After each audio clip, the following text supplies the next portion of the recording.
आज का वीडियो बनाना मेरे लिए ऑलमोस्ट इम्पॉसिबल था, बट लेट मी ट्राई। आज एक ऐसे महाराजा की कहानी बतानी है जो कभी युद्ध के मैदान में हारे नहीं, लेकिन फिर भी इतिहास से हार गए। छत्रपति संभाजी महाराज, छत्रपति शिवाजी महाराज के पहले बेटे और मराठा साम्राज्य के दूसरे छत्रपति। आज उनका जन्मदिन है और आज मुझे आप तक एक ऐसी कहानी पहुंचानी है जो मैं कितनी भी बार सुन लूं, हर बार इमोशनल हो जाता हूं। आज के वीडियो में कोई ग्रेट विजुअल्स नहीं है, कोई ग्रेट एडिटिंग नहीं है, तो बस एक ग्रेट कहानी। आज हम जिस भारत को जानते हैं उसे एक आइडेंटिटी देने में छत्रपति शिवाजी महाराज के साथ साथ छत्रपति संभाजी महाराज का भी एक अमूल्य योगदान रहा है। तो आपसे ये रिक्वेस्ट है कि ये वीडियो एंड तक देखिए और अगर आपको लगता है कि ये कहानी और लोगों तक पहुंचनी चाहिए तो इस वीडियो को ज्यादा से ज्यादा शेयर कीजिए। छत्रपति संभाजी महाराज की कहानी की शुरुआत एक ट्रेजेडी से हुई। वो सिर्फ 2 साल के थे जब उनकी माँ गुजर गई और उनके पिता कोई आम पिता नहीं थे। ऐसे सिचुएशन में उनकी दादी ने जिजामा ने उन्हें संभाला और बड़ा किया। एक वॉरियर लड़ाई सिर्फ शक्ति से नहीं बुद्धि से भी जीतता है, ये संभाजी महाराज को बचपन से ही सिखाया गया। संस्कृत के साथ साथ संभाजी महाराज 13 भाषाएं जानते थे, पोर्तुगीज भाषा भी जानते थे, जिससे गोवा में पोर्तुगीज कॉलोनाइजर्स से लड़ने में उन्हें फ्यूचर में हेल्प हुई। बचपन से ही इम्पॉसिबल काम करना संभाजी महाराज जानते थे। वो सिर्फ 9 साल के थे जब औरंगजेब ने छत्रपति शिवाजी महाराज की तरफ एक दोस्ती का हाथ बढ़ाया। सच में नहीं, सिर्फ नाटक किया और उनके साथ साथ संभाजी को भी आगरा में बुलाया और उन्हें जेल में डाल दिया। कोई और होता तो डर जाता,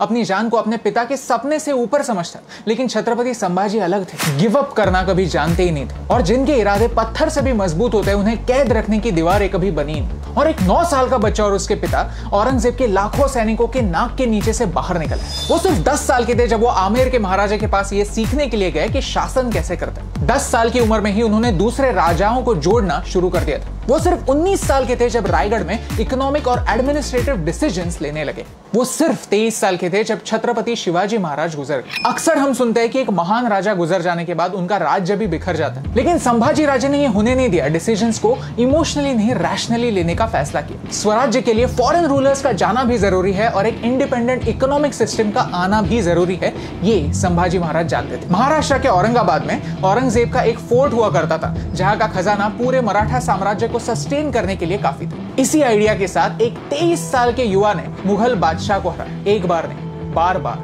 लगातार 20,000 की छोटी सी सेना के साथ 8 लाख मुगलों का सामना किया। जब औरंगजेब ने पोर्तुगीज नेवी की मदद लेनी चाहिए, तब संभाजी महाराज ने उनको भी धूल चटाई। उन्होंने मुगलों को इतना परेशान कर दिया कि उनका फोकस नॉर्थ से हटने लगा और राजस्थान, पंजाब, बुंदेलखंड जैसी जगहों पर फिर से भारतीय साम्राज्य उभरने लगे। And this was his contribution, this was his legacy. If Chhatrapati Shivaji Maharaj gave birth to the swarajya movement, then Chhatrapati Sambhaji Maharaj kept it alive. सिर्फ 9 सालों में छत्रपति संभाजी महाराज ने 120 लड़ाइयां लड़ी और एक भी नहीं हारी, लेकिन फिर भी अंत में अपनों ने ही उन्हें धोखा दिया। गणोजी शिर्के संभाजी महाराज की पत्नी येसुबाई के भाई थे। संभाजी राजे ने उन्हें वतनदारी देने से इनकार किया था। ये छत्रपति शिवाजी महाराज के पॉलिसी के अगेंस्ट था और संभाजी महाराज ऐसा कोई काम करना नहीं चाहते थे जो स्वराज्य के कॉन्सेप्ट के अगेंस्ट जाता हो। इसी बात का बदला लेने के लिए जब छत्रपति संभाजी महाराज एक सीक्रेट रास्ते से गुजर रहे थे, तब गणोजी शिर्के ने ये इन्फॉर्मेशन औरंगजेब तक पहुंचा दी और संभाजी राजे पकड़े गए। किसी भी पॉलिटिकल प्रिजनर को एक डिग्निटी दी जाती है और संभाजी तो फिर भी राजा थे, फिर भी उन्हें टॉर्चर किया गया, फिजिकली नहीं, मेंटली भी। औरंगजेब ने 3 शर्तें रखी। एक, कि संभाजी औरंगजेब को बादशाह मान ले। दूसरी ये कि मराठाओं का सारा खजाना मुगलों के हवाले कर। और तीसरी, संभाजी अपने धर्म को छोड़कर इस्लाम का स्वीकार कर। छत्रपति किसी भी कीमत पर इन कंडीशंस को एक्सेप्ट नहीं करने वाले थे। कोई चांस ही नहीं था, क्योंकि इन्हें एक्सेप्ट करना स्वराज्य को धोखा देने जैसा था। देखिए, अगला पार्ट सब लोगों की बस की बात नहीं है, तो अगर आप टॉर्चर के डिटेल्स को स्किप करना चाहते हैं तो यहाँ तक स्किप कीजिए। संभाजी महाराज को ऊंट पर उल्टा लटकाकर पूरे राज्य में घुमाया गया। लोगों को उन पर पत्थर मारने के लिए उकसाया गया, यहाँ तक उन पर पेशाब भी करने के लिए कहा गया। प्रिजन में 40 दिनों के लिए लगातार उन्हें टॉर्चर किया गया।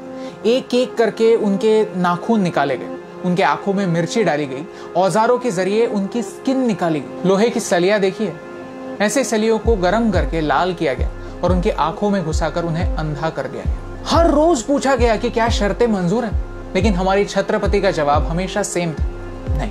एक एक करके उनकी उंगलियां काट दी गई, उनके हाथ पैर तोड़ दिए गए, यहाँ तक उनकी जबान भी काट दी गई, लेकिन फिर भी उनका जवाब नहीं बदला।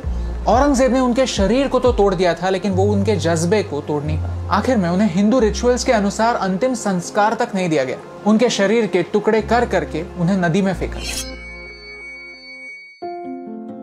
Now, as you know the story, let me tell you why it's impossible. to make a video. Let me tell you the real reason. Aurangzeb ने संभाजी महाराज के साथ जो किया वो क्रूअल था, लेकिन कितने लोग हैं जो ये एक्सेप्ट करने के लिए रेडी है? कितने लोग हैं जो औरंगजेब को a product of his time कहकर जस्टिफाई करते हैं, किताबें लिखते हैं, सेलिब्रेट करते हैं? और कितने लोग हैं जो छत्रपति संभाजी महाराज के कंट्रीब्यूशन को जानते हैं? हमारे चैनल पर मैं धर्म की बातें करना पसंद नहीं करता, लेकिन छत्रपति संभाजी महाराज सिर्फ धर्म को नहीं, अपने स्वराज्य के आइडिया को प्रोटेक्ट कर रहे थे, अपने पिता की मेमोरी को प्रोटेक्ट कर रहे थे। और ये सच है, और ये सच कहने में मुझे कोई डर नहीं। ये है हमारा देश मौर्य और गुप्त साम्राज्य के समय, लेकिन फिर हमारी आइडेंटिटी कहीं पर खो गई। फिर आया अहोम साम्राज्य, जिन्होंने असम में हमारी आइडेंटिटी को प्रोटेक्ट किया। फिर आए चोलास और पांड्यास, जिन्होंने हमारे कल्चर को दूसरे देशों में बढ़ाया। और फिर आए मराठा राजे, जिन्होंने भारत को फिर से एक मौका दिया, स्वराज्य का सपना दिखाया। 70 साल पहले तो ब्रिटिश थे, राइट? उनके पास एक रीजन था हमारा इतिहास हमसे छुपाने के लिए, लेकिन आज तो हम आजाद है, राइट? आज हमारे पास क्या रीजन है ये कहानियां हमारे नए जनरेशन से छुपाने के लिए?